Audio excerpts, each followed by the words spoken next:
Good morning. Good morning विशाल जी। मेरा नी का बहुत प्रॉब्लम था पहले से, और वो नया नहीं था। मेरा ऐसा था कि मेरा जॉब जो है, जॉब के लिए जो भी रिक्वायर्ड है वो सब करती थी, लेकिन अपने लिए करने के लिए कुछ भी सीरियस नहीं रहती थी। ऐसा तो बस अपनी ड्यूटी है, ड्यूटी है, ड्यूटी बस। तो सुबह से शाम तक अपने जॉब के हिसाब से रहती थी, और मेरा जॉब में भी ज्यादा सिटिंग का था। मैं हेडमिस्ट्रेस थी स्कूल में, तो मेरा ज्यादा एडमिनिस्ट्रेटिव वर्क रहता था, तो सिटिंग का काम ज्यादा रहता था।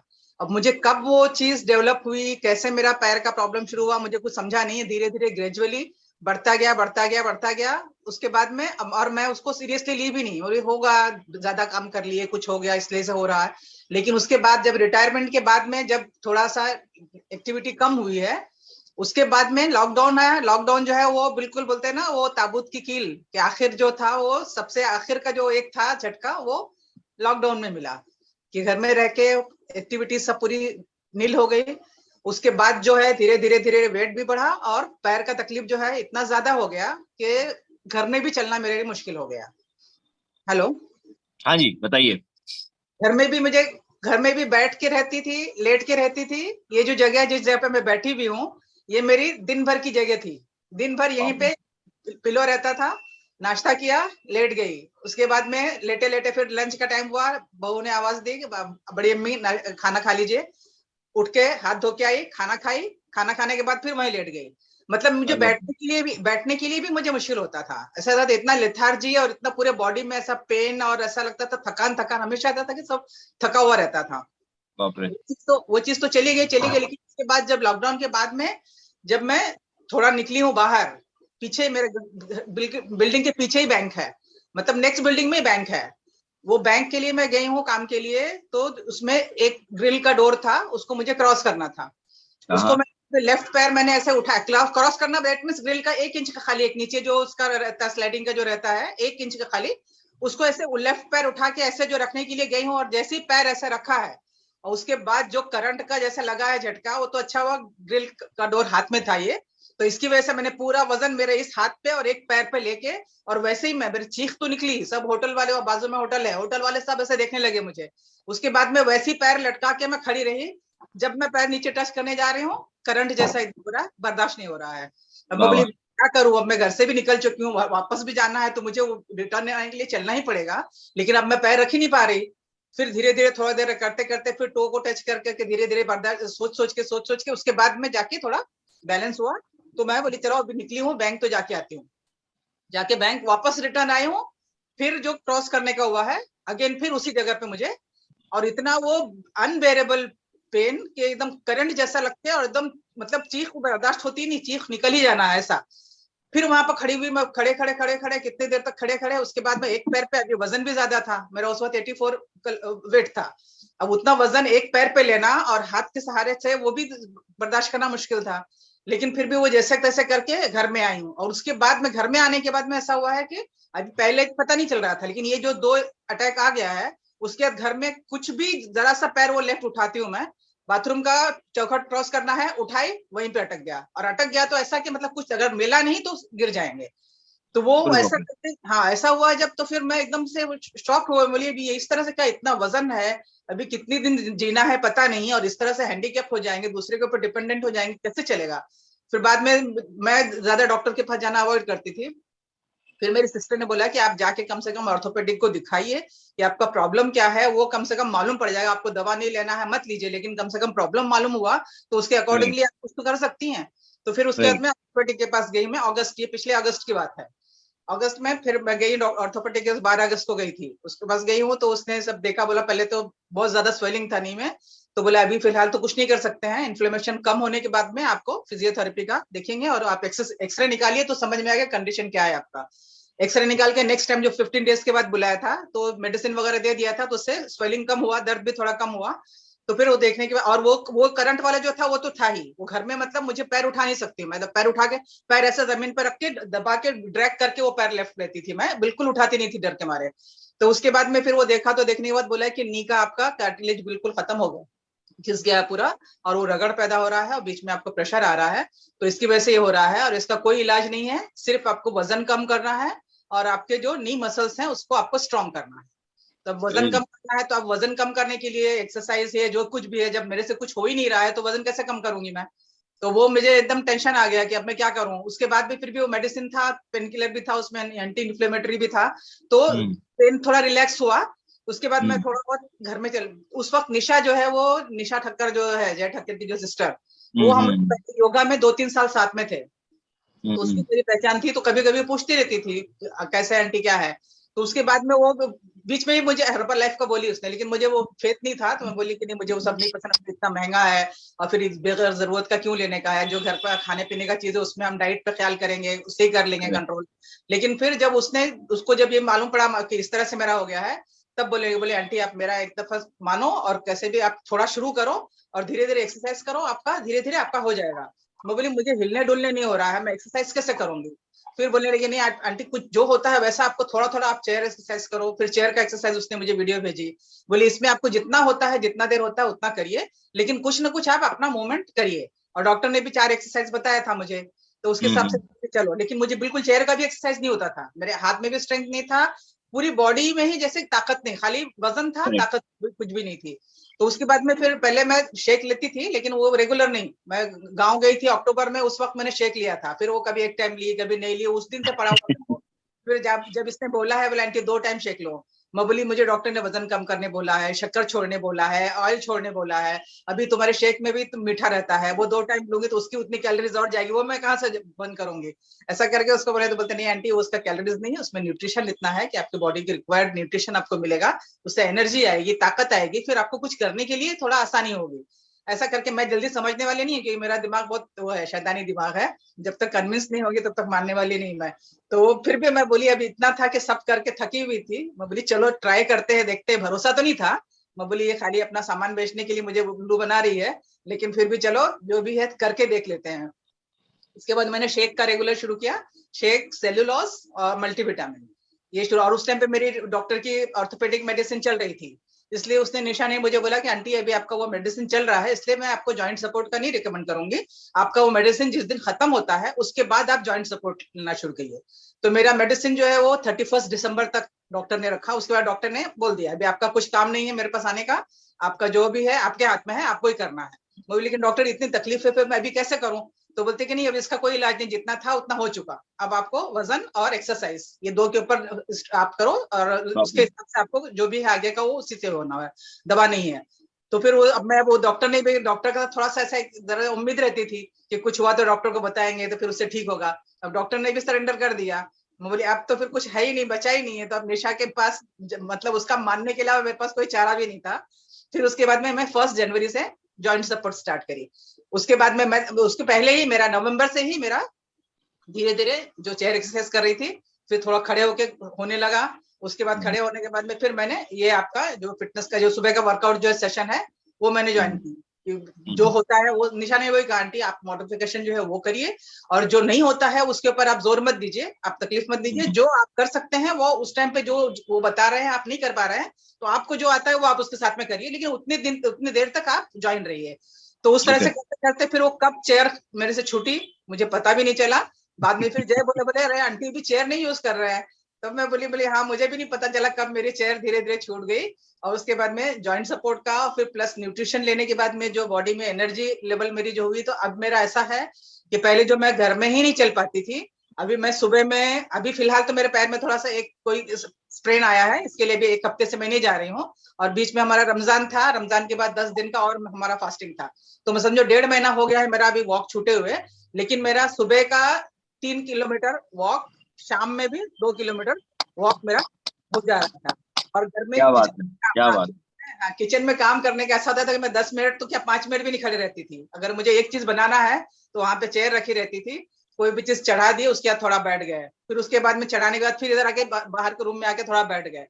अभी ऐसा हुआ है कि, और कोई भी मेरे बच्चों का है कि कहीं भी कुछ फंक्शन अपना, जैसे हमारा ईद आया है या कोई भी ऐसा फेस्टिवल आएगा ना, तो बच्चों को ऐसा रहता है कि खाना उनको फ्रेंड्स को खिलाना है, तो अगर घर में बुलाए तो घर में बुलाए, नहीं तो ऑफिस जाना है तो ऑफिस के लिए भी पूरा उनको पतीला बना के बिरयानी शीरकुरमा ये सब लेके जाना रहता है। तभी मुझे पहले ऐसा था ना, बच्चे कुछ बोलते थे अम्मी बनाना है, मैं सोचती थी, मैं डर जाती थी, बोली अरे बाप रे इतनी देर खड़े रहना पड़ेगा, कैसे खड़े रहूंगा, और इतना तकलीफ थी कि मैं वो बता नहीं सकती हूँ, और कोई समझ भी नहीं पाएगा, वो जिसके ऊपर गुजरती है उसको ही समझ में आता है। अब मैं True जब भी that. बच्चे कुछ बोलेंगे मैं टालती रहूंगी, फिर बाद में एकदम हिम्मत नहीं होगी, करते करते फिर बड़ी मुश्किल से। अब इस बार ईद में फर्स्ट टाइम ऐसा हुआ है कि मैं खुद से पूछ रही हूँ तुम्हारे फ्रेंड्स का कब बुलाने का है, कब कब बनाऊं। तो मेरा ईद के दिन मैं मोस्टली नहीं रहती हूँ, मम्मी के यहाँ चली जाती हूँ।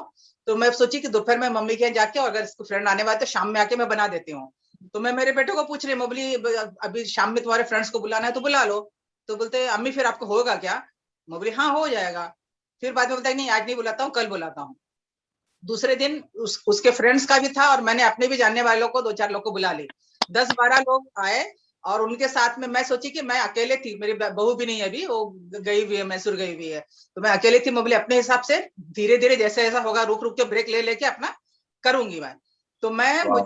कोई यकीन नहीं है कि मैं जो एक दफा खड़ी हुई, तो बिरयानी से लेकर शीरखुरमा से लेकर रायता से लेकर जो जो चीज थी, स्टार्टर से लेकर हर चीज मैंने एक एट अ स्टेज 3 घंटे में खड़े खड़े मैंने पूरा काम कर ली। और उसके बाद भी मुझे ऐसा नहीं लग रहा है कि मैं थकी हुई हूँ, खाली ऐसा लग रहा है थोड़ा बैठ के, थोड़ा पैर का नी का जो है मेरा वो टाइट हो जाता है, थोड़ा बैठ जाए।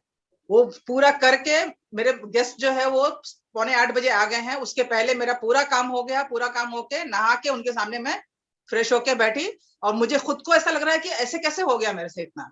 और वो ईद Wow. के टाइम पे मैंने ये जो प्रोग्राम था 3 दफा मैंने की, बुला बुला के। मेरी बहन था उसको बुलाई, फिर और भी किसको किसको बुलाई।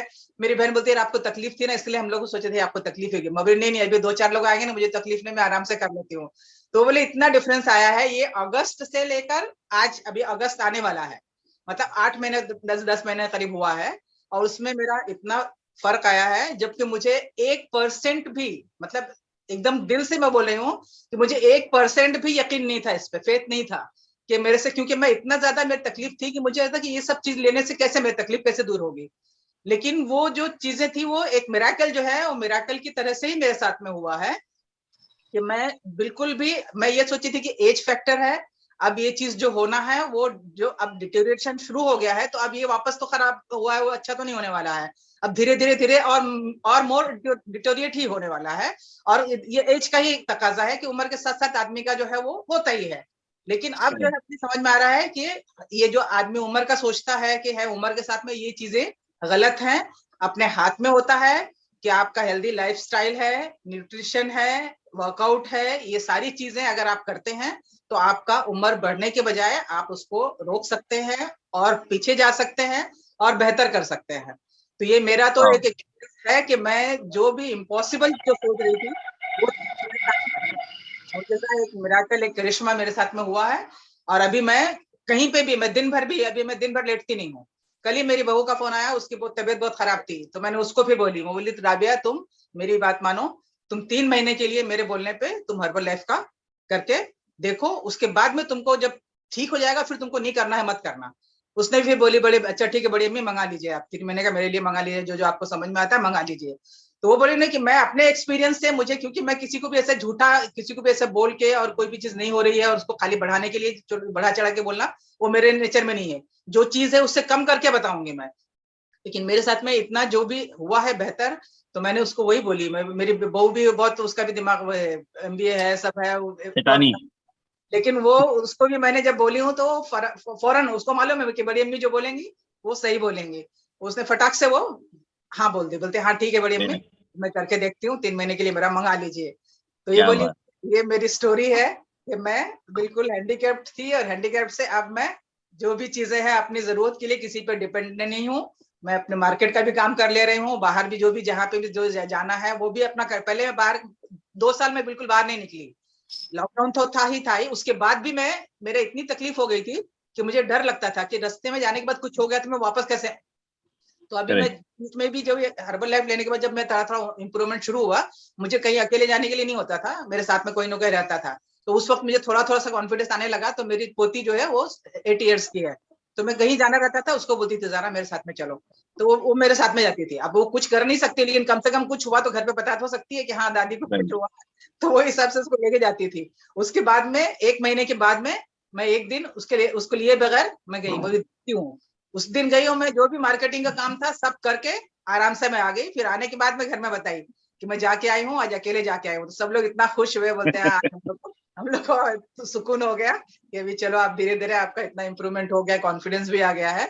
तो वो बोले ये जो है कहीं ना कहीं हर एक के लिए ये चीज है कि फायदा होना ही होना है, लेकिन उसके ऊपर Lovely. फेथ रखना है। और फेथ क्या है? फेथ जब आदमी यूज करता है, लेता है, जो आपने चेंजेस दिखते हैं तो समझ में आए। Absolutely. किसी के बोलने से, क्योंकि अभी आजकल क्या क्या है, कमर्शियल है, बिजनेस का जमाना है, हर कोई अपने बिजनेस को प्रमोट करने के लिए अपनी चीज को बढ़ा चढ़ा के बताता है।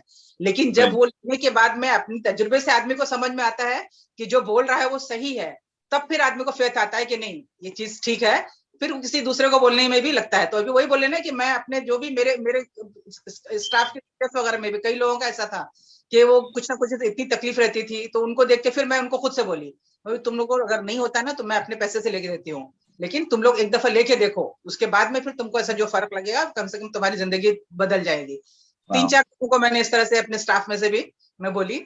और उसके बाद मेरी बहू का तो अभी एक है, मेरे बेटे का भी। मेरा बेटा जो है वो बहुत वो है, कोई चीज मानता नहीं है जल्दी, और कोई चीज उसको करा भी नहीं सकते हैं हम लोग। तो वो सुबह में ऑफिस जाता था, नाश्ता किए बगैर ऐसे निकल जाता था।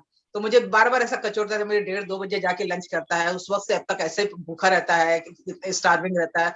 तो फिर एक दिन मैंने ऐसे उसको धीरे धीरे अपना शेक बनाई ना, तो उसको भी मैं, मोबरी थोड़ा सा मैं शेक बनाती हूँ, थोड़ा सा पी लो। तो बोलते कैसा है? मोबरी नहीं, अच्छा रहता है, पी लो। तो दी हूँ, पी लिया है। तो दूसरे दिन भी उसको पूछे बगैर मैंने बना के दे दी, पी लिया। उसके बाद तीसरे दिन मैं ऐसे कुछ काम में थी, वर्कआउट में उसको थोड़ा जल्दी जाना था, तो फिर बोलता है मम्मी शेक नहीं बनाई? वो बोली जब अभी जो है वो रेगुलर कम से कम एक शेक और मल्टीविटामिन रेगुलर नहीं लेता है, याद से दोगे तो लेगा, और हड़बड़ हड़बड़ में भागता, पीते पीते तैयारी होते होते अपना Right. पी पी के फिर वो ऐसे इतना इतना, उसको आदत है, कॉफी भी पिएगा तो नीचे इतना छोड़ देगा, कुछ भी पिएगा, Right. दूध भी इतना छोड़ देगा।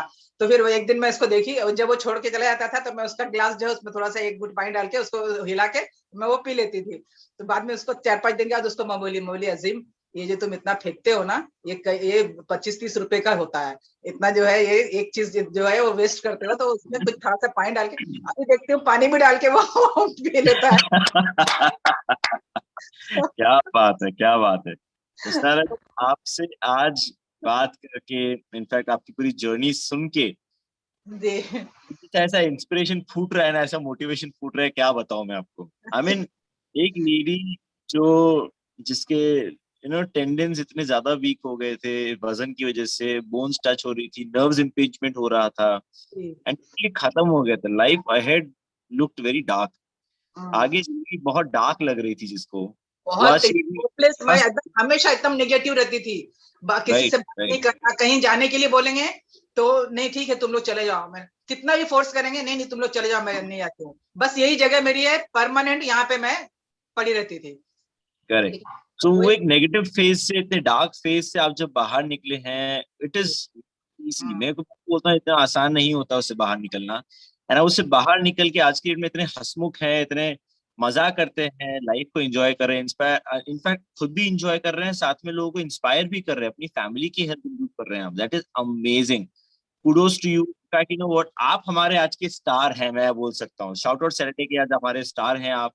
Thank you. एंड बेहतरीन तरीके से आपने इंस्पायर न न कि मुझे, but also all the participants in this session, जो सुन रहे हैं, देख रहे हैं, सबको इंस्पायर किया। I am sure of it. Imagine guys, कभी आप इस सिचुएशन में हैं कि आप एज मेरा चल एज नहीं पा रहे मेरा हैं, एक एक्सीडेंट में एज है। एज मेरी 65 है, 65 रनिंग है। सी 65 रनिंग, फिर शी इज सीनियर 65 में, हाँ 65, पार्टिसिपेंट। एक 65। साथ आ गया है इनको, and the faith that she has, जो बिलीफ है इनको, वो भाई साहब एकदम सर से ऊपर जा रहा है इस वक्त तो। ठीक है, इतना गजब बिलीफ है इनको। वो इंसान वेट जो वेट एक 9 केजीज चीज हुआ की मेरा, खून 9 पे भी केजी, फेथ नहीं 9 रखता। केजीज, वेट मेरा 9 केजीज कम हुआ है। वाह, मुस्तार जी सिर्फ 9 किलो वजन कम करने में इतना बेहतरीन रिजल्ट आया है, मजा आ गया सुन के। Thank you very much for sharing. You know, this is the power of guidance, this is the power of right motivation, this is the power of community. अब हुस्नार जी ने ऐसे क्या देखा? आप एक चीज नोटिस करेंगे इसके अंदर, फेथ उनको नहीं था, पेन में बहुत ज्यादा थे, डॉक्टर ने गिव अप कर दिया, रिकवरी करने का सिर्फ एक ही सोल्यूशन था, अपनी बॉडी ही अपने आप को ध्यान रखेगी। डॉक्टर ने भी साफ बोल दिया, बस अब आपको करना है जो करना है, हम कुछ नहीं कर सकते इसके अंदर। Right, last solution knee replacement. ठीक है। और ये सब चीजें होने के बाद कोई लेडी फाइट कर रही है जो लेडी 2 स्टेप नहीं चल पाती थी, डिप्रेशन में आ गई थी almost, the way she was explaining, वो ऐसा फेज होता है लाइफ का जिसमें आप कुछ नहीं कर सकते, आप एकदम गिव अप कर देते हो सब चीजें। उस फेज से बाहर निकल गई and she has no excelled into it and she is doing wonderful.